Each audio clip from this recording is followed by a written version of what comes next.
종종 뉴스를 보다 보면 중동에서 자살 테러 사건 일어났다라는 뉴스를 종종 접하게 됩니다. 그런 테러로 인하여서 죽어가는 선량한 사람들을 생각하면 이는 정말 안타깝고 너무나 끔찍한 일이라고 우리는 말할 수 있을 것입니다. 근데 한 가지 놀라운 것은 그 자살 폭탄 테러를 감행하는 그 당사자들입니다. 여러분, 자살 테러라는 것이 자신의 목숨을 바쳐서 그 테러를 감행한다라는 이야기 아니겠습니까? 자신에게 하나밖에 없는 그 목숨을 걸고 행동한다라는 것을 여러분들은 어떻게 생각하십니까? 나에게 하나밖에 없는 목숨을 걸고 그 테러에 동참하는 것. 물론 그렇게 행동하는 사람들을 우리는 제정신이 아닐 것이라고 말할 수 있습니다. 사실 그런 이 폭탄 테러에 가담하는 그 사람들의 신앙이 무엇인가 하면 그렇게 죽으면 이게 바로 순교이고 이렇게 순교하면 저 천국에 가 좋은 삶을 살아갈 수 있을 것이다 라는 것이 그들의 신앙이고 그들의 믿음입니다. 우리는 그들의 믿음을 가짜라 이야기할 수 있고 그들이 섬기는 신이나 구랑 같은 것들이 다 거짓이라고 말할 수 있습니다. 그리고 그들이 선택한 방법은 너무나 끔찍한 방법이다라고 비난할 수 있습니다. 그러나 그들이 우리를 부끄럽게 하는 것은 자기의 신념 앞에서 모든 것을 바치는 그들의 자세와 태도입니다. 사이비 이단들을 보면서도 마찬가지입니다. 그들이 어찌나 열심히 복음을 전하는지 모르겠습니다. 우리 주변에 잘 모르는 사람이요, 우리에게 다가와서 그렇게 열정적으로 복음을 전하면 우리가 뭐라고 생각하는가 하면 저 사람 정말 신앙이 좋은 사람이네 라고 생각하기보다는 혹시 이단 아니야? 저 사람 혹시 이단 아니야? 라는 생각을 먼저 합니다. 이미 우리는 경험을 통해서 정말 열심을 다해서 최선을 다해서 복음을 전하는 사람들은 참된 신앙인이 아니라 이단이었음을 너무나 많이 경험해 왔기 때문입니다. 아니, 참된 신앙인들은 그렇게 살아가지 못하고 있음을 우리가 인식하고 있기 때문입니다. 철저한 그들의 헌신이 물론 거짓일 수도 있고 잘못된 신념이라고 말할 수 있지만 우리의 나약하고 또 차갑지도 뜨겁지도 않은 우리의 신앙생활과 너무나 비교가 되는 것 같습니다. 때로는 우리를 부끄럽게 만들기도 하는 것이죠. 여러분, 하나님 믿는 사람이 어떤 사람입니까? 우리의 삶 가운데 주님 외에 다른 것들이 나를 주장하지 못하도록 하는 사람들이 바로 하나님을 믿는 사람 아닙니까? 내 믿음에, 내 신앙에 지배하지 못하도록 강력하게 대항해서 싸우는 것이 우리의 당연한 모습입니다.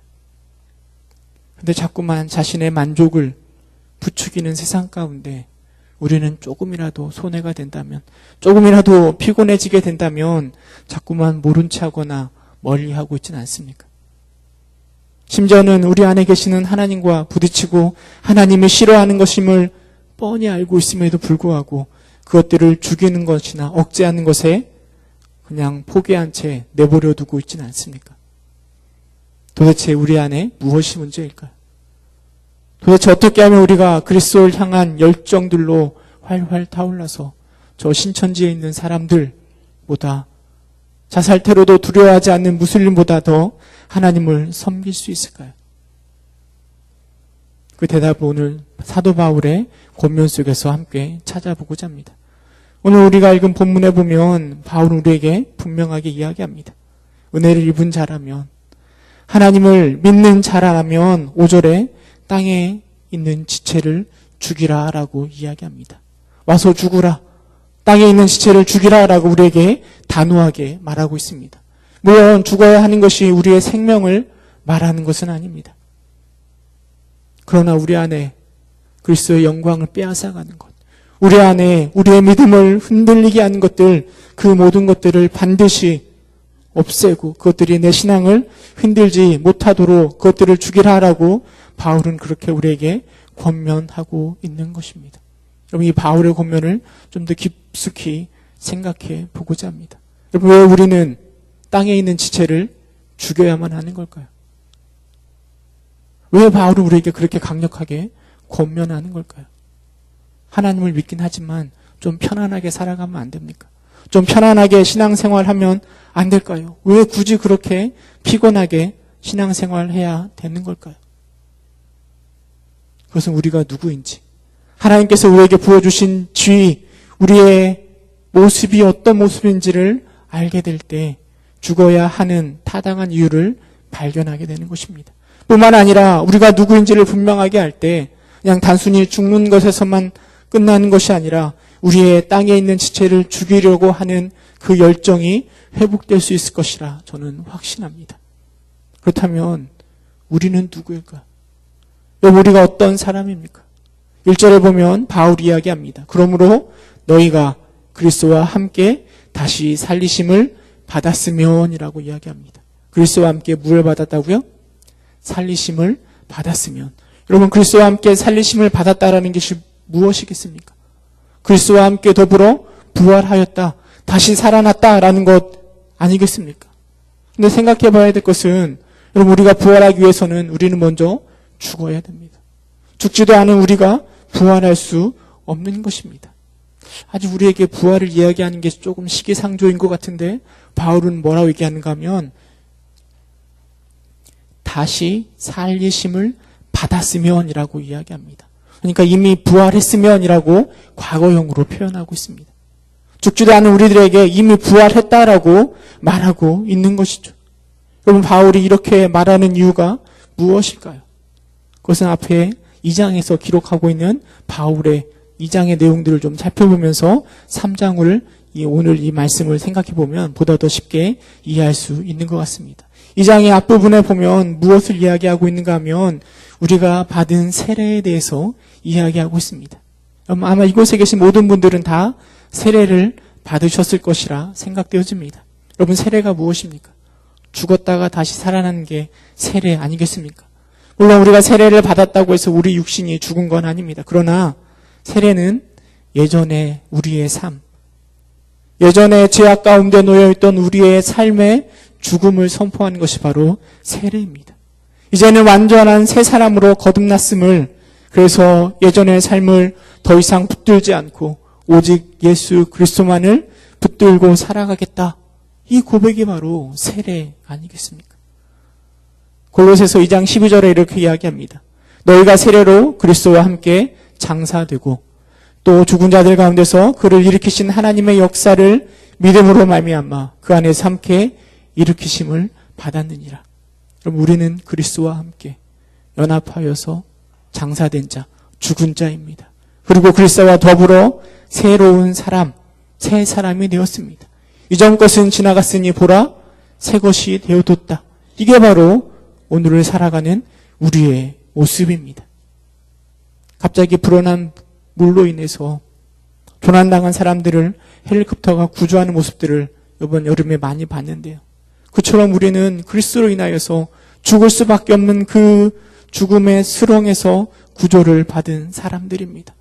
물론 우리는 여전히 저 죄악 속에 세상 가운데 살아가고 있습니다. 그러나 바울은 비록 우리가 이미 아직 세상 가운데 살아가고 있지만 이미 구원받은 자로, 아니 부활한 자로 우리를 취급하고 있는 것입니다. 그 이유는 무엇인가 하면 하나님의 약속이 그것을 말하고 있기 때문입니다. 변함없으신 영원하신 하나님이 우리의 부활을 약속하셨기에 바울은 우리의 연약함에도 불구하고 우리의 불완전함에도 불구하고 너희는 이미 다시 살리심을 받았다라고 표현하고 있는 것입니다.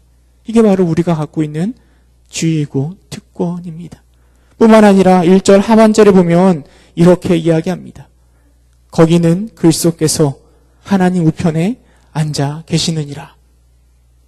여러분, 부활하신 하나님이 어디에 계시다고, 부활하신 예수님이 어디에 계시다고 말씀하고 계시죠? 하나님 우편에 앉아 계시다라고 이야기하고 있습니다. 여러분, 예수님께서, 부활하신 예수님께서 하나님 우편에 앉아 계시다라는 표현은 우리에게 많은 것들을 말해주고 있습니다.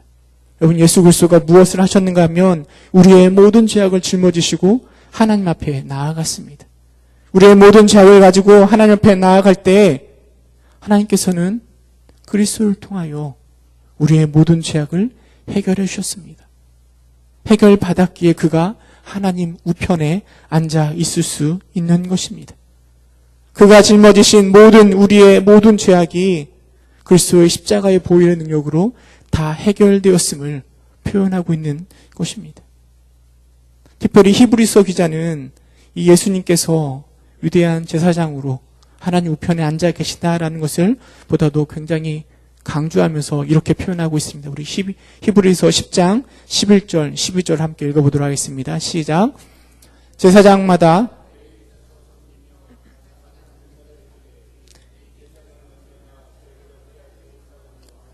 오직 그리스도는 죄를 위하여 한 영원한 제사를 드리시고 하나님 우편에 앉으사. 여러분, 제사장들은 매일매일 분주하게 매일매일 정신없이 제사를 드립니다. 매일매일 드리는 제사뿐만 아니라 주일마다 또 월삭으로 또 속죄제로 또 감사제로 번제로 매일매일 제사를 드립니다. 제사장은 우리의 모든 죄악들을 해결하기 위해서 끊임없이 바쁘게 분주하게 움직여야 됩니다. 그러나 그리스도께서는 우리의 죄를 위하여 한 영원한 제사를 드렸다라고 히브리서 기자는 말하고 있습니다. 단번에 한 번에 우리의 모든 죄악을 해결하셨습니다. 그리고 무엇을 하고 계시는가 하면 하나님 우편에 앉으사라고 표현하고 있습니다. 우리의 모든 죄악을 해결하셨다라는 것입니다. 더 이상 서서 분주히 움직일 필요 없이 한 번 드린 그 제사로 우리의 모든 죄가 말끔히 해결되었음을 이야기하고 있는 것입니다. 그리고 우편에 앉아 계신 그 모습은 단순히 예수님에게만 해당되는 것이 아니라 예수님과 함께 믿음 가운데 하나 된 우리 모두에게도 해당되는 것입니다. 우리의 죄 역시 과거에 지은 죄든 아니면 지금 짓고 있는 죄든 미래에 지은 죄든 그것과는 상관없이 우리의 모든 죄가 해결되고 하나님께서 우리를 받아주시고 용납해 주셨음을 우리는 그리스도가 하나님 우편에 앉아 계심을 통하여 알 수 있는 것입니다. 과거의 죄가 우리를 결코 짓누르지 못합니다. 오늘 내가 지은 죄가 우리를 멸망시키지 못할 뿐만 아니라 미래에 지은 죄도 우리를 하나님과 떼어놓지 못합니다. 이것이 바로 성경이 말해주고 있는 우리의 특권이고 우리의 지위입니다. 하나님과 함께 저 천국에 앉아있는 것이 바로 우리가 누릴 특권이며 지위입니다. 그러나 이 특권과 지위는 그냥 단순히 그것 좋은 것만을 누리는 것으로 말하고 있지 않습니다. 그 특권과 지위는 우리로 하여금 과거의 삶과의 결별을 의미하기도 합니다. 골로새서 3장 3절에 보면 이렇게 이야기하고 있습니다. 이는 너희가 죽었고 너희 생명이 그리스도와 함께 하나님 안에 감추어졌음이라. 죽지도 않은 우리들에게 또 죽었다라고 말하는 것이 참 이상하죠. 그러나 여기서 죽음 역시 우리의 육신적인 죽음을 의미하는 것이 아닙니다. 여기에 죽음은 우리의 믿음 이전의 우리의 모습이 우리의 과거의 삶으로부터 죽었음을 말하고 있는 것입니다. 과거의 삶과의 결별을 말하는 것입니다. 하나님께서 우리에게 부어주신 이 지위, 하나님의 자녀로 백성으로 세워주신 하나님 우편에 앉게 하시는 이 지위는 우리에게 새 삶을 시작하게 할 뿐만 아니라 우리의 과거의 삶, 나의 모습을 죽이는 자리까지 우리를 인도하는 것입니다. 그런데 많은 사람들은 지위의 특권만을 생각합니다. 그리고 많은 사람들은 우리 과거의 삶에 대해서 죽이는 것에 대해서 크게 신경 쓰지 않는 것 같습니다. 그냥 단순히 우리가 어떤 죄를 지든 하나님께서 은혜로 받아주시니까 그냥 이렇게 살아가자. 대충 살아가자라고 생각하기도 하는 것 같습니다. 여러분, 그것은 하나님의 은혜를 잘못 이해하는 것입니다. 물론 우리가 거룩해지려고 아무리 용을 써도 하나님이 바라시는 그 자리까지 나아가는 것은 정말 힘든 일입니다. 어찌 보면 턱없이 부족한 일일 것입니다. 때로는 늘 이런 모습밖에 살아가지 못하는 우리의 모습으로 인하여서 안타까움에 시달릴 수도 있습니다. 그러나 하나님이 부어주신 이 지위, 마지막 때에 하나님 우편에 앉고 영광 중에 나타나는 그 귀한 복음은 우리로 하여금 과거의 모습을 죽이는 그 삶에 새로운 삶을, 하나님이 원하시는 삶을, 그 거룩의 삶을 살아가기 위해서 끊임없이 도전하도록 우리를 인도하는 것입니다. 폭탄을 몸에 두르고 자살 테러를 자행하는 그들보다 더 열정적으로 이만희를 구주로 생각하고 모이게 힘쓰는 저 순천지들 사람들보다 우리는 보다 더 열정적으로 저 구원을 향하여서 하나님의 뜻을 향하여서 도전하게 만드는 것입니다. 그게 바로 우리의 지위, 우리가 누리고 있는 특권이 우리를 이끄는 삶인 것입니다. 여러분, 우리 안에 그런 열정이 있으십니까? 복음이 가져다주는 이 지위, 복음이 가져다주는 이 특권이 우리 안에 가득 차 우리로 하여금 보다 더 열정적으로 하나님을 향하여 나아가게 만들고 있습니까?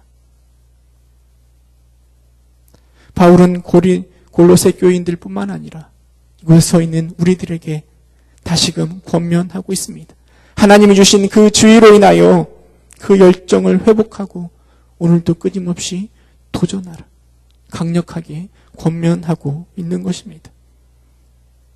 요즘에 저는 대통령을 보면서 그런 생각을 합니다. 여러분, 대통령을 누가 뽑았죠? 국민이 선거를 통해서 뽑았습니다. 부족하고 연약한 국민들의 한 표 한 표가 모여서 대통령에 당선이 된 것이죠. 당선된 대통령에게는 엄청난 권력과 권한이 주어집니다. 그런데 이렇게 당선된 대통령이 그 권한을 가지고 내 욕심을 채우고 내가 하고 싶은 것을 위해서 살아간다면 그 대통령이 과연 좋은 대통령이라고 말할 수 있을까요? 어떤 대통령이 좋은 대통령인가 하면 그렇게 당선되고 많은 권력과 그리고 많은 힘을 가진 대통령이 된 이후에 누굴 위해서 살아가는가 하면 자신을 뽑아준 국민들을 위해서 살아가는 대통령이야말로 참된 대통령 아니겠습니까? 마찬가지입니다. 여러분, 어떤 사람이 참된 신자이겠습니까? 하나님의 은혜 가운데 하나님의 자녀가 된 우리들이 나를 위하여 내 욕심을 위하여 살아간다면 참된 자녀라 할 수 없습니다. 우리를 세우신 주를 위하여 우리를 세우신 하나님을 위하여 하나님의 자녀다운 모습으로 살아가는 것, 이것이 바로 우리의 참된 믿는 자의 모습 아니겠습니까? 과거의 삶을 끊고 새로운 삶을 시작하는 것, 이것이 바로 새롭게 변화된 우리의 기쁨이고 즐거움이지 않겠습니까? 여러분, 우리가 누구인지 다시금 생각해 보시기 바랍니다. 여러분, 우리는 하나님의 자녀입니다. 여러분, 우리는 세상의 무엇과도 비교할 수 없는 하나님의 특별한 사람입니다. 하나님의 사랑이 우리 안에 가득 차 있습니다. 비록 세상은 우리를 무시하고 우리를 멸시해도 여러분, 우리는 특별합니다. 그렇다면 우리는 하나님께 살아가는 것이, 하나님의 자녀답게 살아가는 것이 마땅한 것입니다. 그런 여러분 되시기를 주님의 이름으로 축원합니다. 여러분, 그렇다면 그런 지위를, 하나님의 자녀로 하나님 우편에 앉을 수 있는 지위를 가진 우리가 무엇을 해야 될까요? 무엇에 도전해야 될까요? 바울은 우리의 지위에 대해서 과거형으로 기록하였습니다. 다시 살리심을 받은 자. 그런데요, 우리가 지금 도전해야 될 일들에 대해서는 현재형으로 기록하고 있습니다. 1절에 보면 찾으라 라고 이야기합니다. 2절에 가면 생각하라 라고 이야기합니다. 그리고 5절에 가면 죽이라 라고 이야기하고 있습니다. 찾으라, 생각하라, 죽이라, 이것이 바로 거듭난 하나님의 자녀로 하나님의 지위, 놀라운 지위를, 특권을 누리고 있는 우리가 오늘 마땅히 행해야 할 일들인 것이죠. 여러분, 찾는다라는 것을 이렇게 번역하면 원래 의미가 무엇인가 하면 그곳에 마음을 두다입니다. 위의 것을 찾으라라는 것은 위의 것에 마음을 두라라는 의미입니다. 우리의 마음의 헌신적인 추구, 우리의 마음의 몰입을 의미하는 것입니다. 또 2절에 나오는 생각하라는 것도 같은 선상에서 생각할 수 있는 것입니다. 생각하라. 어떤 번역본은 이렇게 번역합니다. 맛보라, 애정을 가져라, 의도하라, 이렇게 표현하고 번역합니다. 위의 것을 찾고 생각해 보시기 바랍니다. 하나님의 사람으로 우리의 신분에 합당하게 살아가는 것이 무엇인지 고민하고 우리의 마음을 두어야 될 것이 어디인지 생각하고 찾고 그렇게 살아가는 것이 바로 바울이 오늘 우리에게 실천하라라고 명령하는 것입니다. 말씀을 보면서요. 우리가 생각해야 될 것, 우리가 찾아야 될 것들이 그렇게 멀리 아주 깊숙이 숨겨져 있는 것은 아닌 것 같습니다. 조금만 생각해 보면 알 수 있는 건 아니겠습니까? 이제 조금만 있으면 화요일마다 무슨 일이 일어나는가 하면 전도 폭발 16기가 시작됩니다. 여러분의 전도의 열정이 있다면 참석하시면 되는 것이죠. 수요일마다 토요일마다 지역 전도가 시작됩니다. 땅끝까지 이르러 증인되기를 원하십니까? 가까운 우리 부평 저 시장 안에서부터 증인의 삶을 같이 동참하면 되는 겁니다. 주일날 오후가 되면 수요일날 오전, 목요일날 저녁마다 제자 훈련이 시작됩니다. 하나님의 말씀을 가까이 하기 원하십니까? 그것에 동참하면 되는 것이죠. 여러분, 내 이웃을 내 몸처럼 섬기기를 원하십니까? 목요일마다 노인대학이 시작됩니다. 거기에 동참하셔서 그 사랑을 실천하시면 되는 것이죠. 물론 제가 이런 행사들을 이렇게 주관하고 맡고 있다 보니까 이렇게 권면 드리는데요. 여러분, 정말 중요한 건 그런 모임에 참석하는 게 중요한 것이 아니라 제자훈련과 전도 폭발과 여러 가지 노인대학들을 통하여서 그 참석하는 것을 통하여서 위의 것을 생각하고 찾는 것, 이 일이 더 중요한 것 아니겠습니까? 고민하시기 바랍니다. 위의 것을 찾는 것, 마음을 두는 것, 내가 마음을 둬야 될 곳이 어디인지, 위의 것을 찾아야 될 것이 어디인지 고민하고 그리고 도전하시기 바랍니다.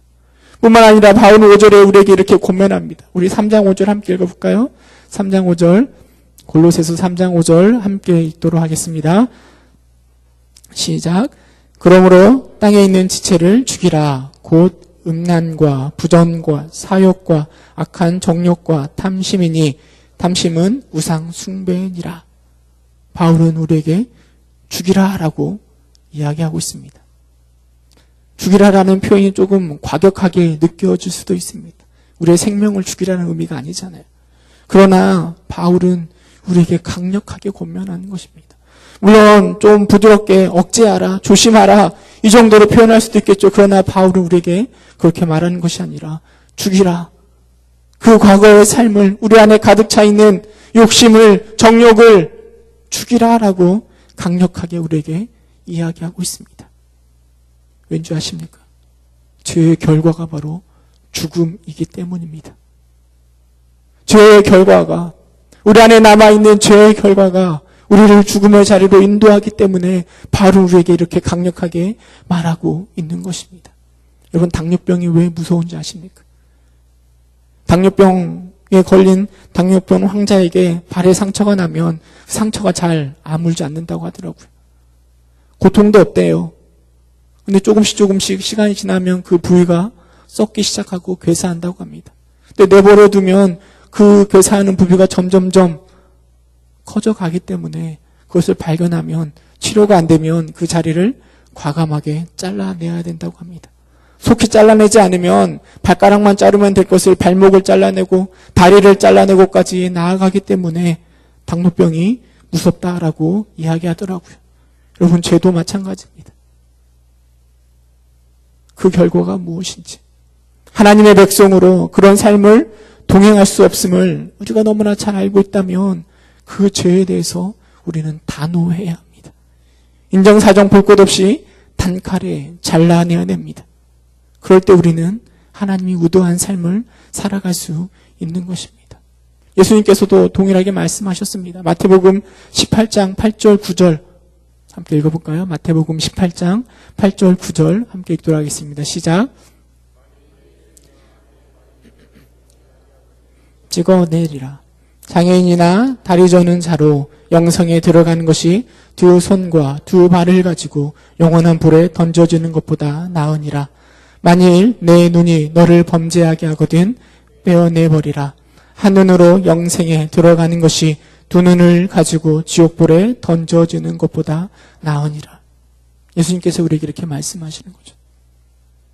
우리 안에 죄가 있다라면, 아니 우리 손이 죄를 범하고 있다라면 그 손을 잘라내래요. 두 손으로 지옥 가는 것보다 한 손으로 천국 가는 게 훨씬 더 좋기 때문에 그렇게 잘라내라고 이야기하고 있습니다. 우리의 눈이 죄를 짓거든 두 눈을 가진 채 지옥 가는 것보다 눈을 뽑아내고 천국 가기를 예수님 우리에게 권면하고 있습니다. 여러분, 이것은 단순히 우리의 과거가 이래야지 이 정도로 끝나는 것이 아니라 정말 그렇게 행해야 된다라는 거죠. 우리 안에 정말 죄가 있다라면 그것들을 잘라내기 위하여서 끊임없이 도전하고 그 일들을 행해야 되는 것입니다. 그렇지 않으면 하나님이 주신 그 축복의 삶으로부터 우리는 조금씩 멀어져 갈 것입니다. 교회에서 여러 가지 훈련 자리가 있을 때 거기를 동참하려고 할 때요, 많은 장애물들, 걸림돌이 생겨나기 마련입니다. 꼭 목요일 날마다 이 성경 공부가 있는데 가고 싶은데 그날 저녁에는 또 꼭 뭐가 있어가지고 못 가는 경우도 많이 있고요. 꼭 무언가를 주님을 살려고 하다 보면 그것들을 가로막는 수없이 많은 장애물들이 나타납니다. 여러분, 그럴 때마다 여러분 그것들을 헤쳐나가야 됩니다. 우리가 건강을 위해서는 얼마나 많은 것을 투자합니까? 건강을 위해서요.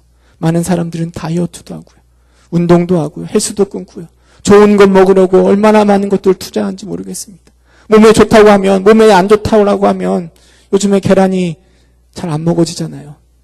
계란 먹으면 혹시 잘못될까 봐 조금만 우리 몸에 안 좋다라고 얘기하면 그렇게 신경을 쓰면서, 여러분, 우리의 영적인 건강을 위해서는 얼마나 신경 쓰고 계십니까?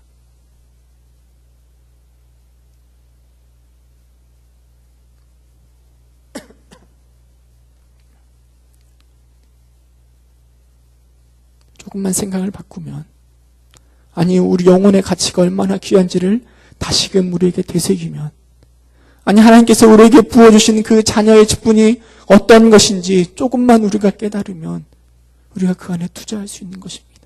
우선순위에서 그게 앞설 수 있도록 우리의 마음을 그렇게 배려해야 됩니다.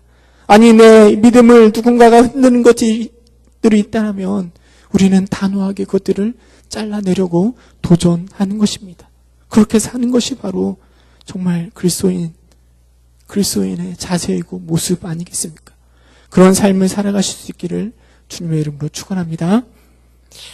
그런데요, 우리가 아무리 그리스도인의 모습대로 자녀다운 모습으로 살아가려고 한다 한들 그렇게 살아가는 것이 여러분 가능할까요? 음란과 부정과 사욕과 악한 정욕과 탐심, 이런 것들을 과연 우리의 모습 속에서, 우리의 삶 속에서 죽일 수 있을까요? 바울이 뭐라고 얘기하는가 하면, 오호라 나는 공고한 사람이라 이 사망의 늪에서 누가 나를 건져내랴 라고 한탄합니다. 그렇게 죽이라고 말한 바울조차도 거기서 빠져나오는 것이 결코 쉽지 않음을 분명하게 말하고 있습니다. 여러분, 그렇다면 우리가 우리의 그 과거의 삶을, 우리를 하나님께 떼어내고자 하는 그 악한 것들을 어떻게 하면 죽일 수 있을까요? 그 싸움에서 이길 수 있는 힘을 어디에서 얻을 수 있을까요? 여러분, 그 싸움의 힘은 우리의 능력, 우리의 경험, 우리의 지혜로 얻는 것이 아닙니다. 그걸 싸울 수 있는 힘은 우리가 이 전쟁에서 승리할 수 있다라는 것을 믿는 믿음에서 나오는 것입니다. 우리는 하나님이 원하시는 사람이 될 수 있음을 믿어야 합니다. 우리는 그리스도와 함께 다시 살아났고 그리고 다시 하나님 우편에 앉아 있음을 우리는 믿어야 됩니다. 우리 주님께서 우리 하나님에게 많은 것을 요청하고 계십니다. 우리 주님께서 부활의 능력으로 우리와 함께 하십니다. 사단은 자꾸 너는 안 돼. 네가 아무리 발부둥 쳐봤자 거기서 거기야. 네가 죄에서부터 멀어질 수 있을 것 같아 라고 우리를 낙담시킵니다. 그러나 이게 사단의 전략입니다. 죄에 대해서 저항할 힘이 없던 옛사람은 그리스도와 함께 죽어버렸습니다. 우리는 그리스도 안에서 새 사람 된 사람들입니다. 새 사람 된 우리에게 죄를 이길 능력이 있습니다. 죄를 다스리라라고 하나님 우리에게 말씀하십니다. 우리는 죄 가운데 승리할 수 있습니다. 죄를 지배할 수 있습니다. 싸워 승리할 수 있습니다. 이 확신과 믿음이 우리에게 힘이 되는 것입니다. 우리에게 능력이 있어서가 아니라 우리 안에 믿음이, 우리의 능력이 되어서 우리는 전쟁에서, 사단과의 싸움에서 우리는 승리할 수 있는 것입니다. 또 한 가지 우리의 힘은 어디서 나오는가 하면 하나님의 사랑에서 능력이 나타납니다. 하나님의 사랑은 자격 없는 우리를 구원의 자리로, 자격이 없는 우리를 하나님의 자녀의 모습으로 천국의 자리로 이끌어 올려오셨습니다. 여러분, 그 사랑이 우리로 하여금 이 싸움에서도 승리할 수 있도록 인도하실 것입니다. 그 사랑에 담긴 능력이 바로 우리로 하여금 승리하게 할 것입니다. 믿음과 하나님의 사랑이 우리로 하여금 나를 죽이고 하나님의 사람으로 거듭나도록 승리할 수 있도록 인도할 것입니다. 그 힘을 의지해서 오늘도 나를 죽이고 땅의 것을 죽이고 땅의 지체를 죽이고 위의 것을 생각하며 위의 것을 따르며 살아가실 수 있기를 주님의 이름으로 축원합니다. 말씀을 맺도록 하겠습니다. 골로새서 3장 10절에 보면 우리가 새 사람을 입고 하나님의 형상을 따라 지식에까지 새롭게 함을 받으라라고 이야기합니다. 그러나 이 일은 결코 쉬운 일이 아닙니다. 땅에 있는 지체를 죽이는 것은 정말 뼈를 깎는 듯한 고통이 따를 수도 있고 때로는 우리가 좋아하고 사랑하는 많은 것들을 내려놓을 수도 있습니다. 그러나 여러분, 우리는 그 싸움을 멈출 수 없습니다. 아니, 반드시 해야 되고 꼭 해야 됩니다. 왜냐하면 우리가 누구인지를 너무나 잘 알고 있기 때문입니다. 우리는 적당히 세상 가운데 살아갈 수 있는 존재가 아닙니다. 우리는 그리스도와 함께 죽었고 그리스도와 함께 살아난 하나님의 자녀입니다. 그런데도 불구하고 여전히 세상의 것을 탐하시겠습니까? 물론 힘든 싸움일 것입니다. 그러나 우리는 이 싸움 가운데 주님이 우리와 함께 하시는 그 믿음을 가지고 그리스도의 사랑의 능력이 우리 가운데 거함으로 저 세 사람 있는 자리까지 인도할 것을 믿는 그 힘으로 그 일을 감당해낼 수 있을 것입니다. 그냥 가만히 있는다고 해서요, 우리가 하나님의 자녀가 되는 것이 아니라 하나님의 자녀다운 모습으로 끊임없이 도전함으로 하나님의 자녀로 또 하나님을 기쁘시게 하는 거룩한 제자로 거듭나는 여러분 되시기를 주님의 이름으로 축원합니다. 함께 기도하겠습니다. 은혜가 풍성하신 하나님, 우리가 누구인지 너무나 잊고 살아가지는 않았습니까? 주님과 함께 죽었고 주님과 연합하여 살아난 우리가, 부활한 우리가 하나님 땅의 지체 가운데, 땅의 것들 가운데 살아가고 있지는 않습니까? 하나님, 우리의 마음을 하늘의 것에, 위의 것에 두게 하여 주시고 하나님 주님이 주시는 능력 가운데 그 일들을 감당해 나아가며 하나님을 기쁘시게 하는 자로 거듭날 수 있도록 주님 인도하여 주옵소서. 예수님의 이름으로 기도드립니다. 아멘. 우리 함께 찬양하도록 하겠습니다. 주의 보좌로 나아가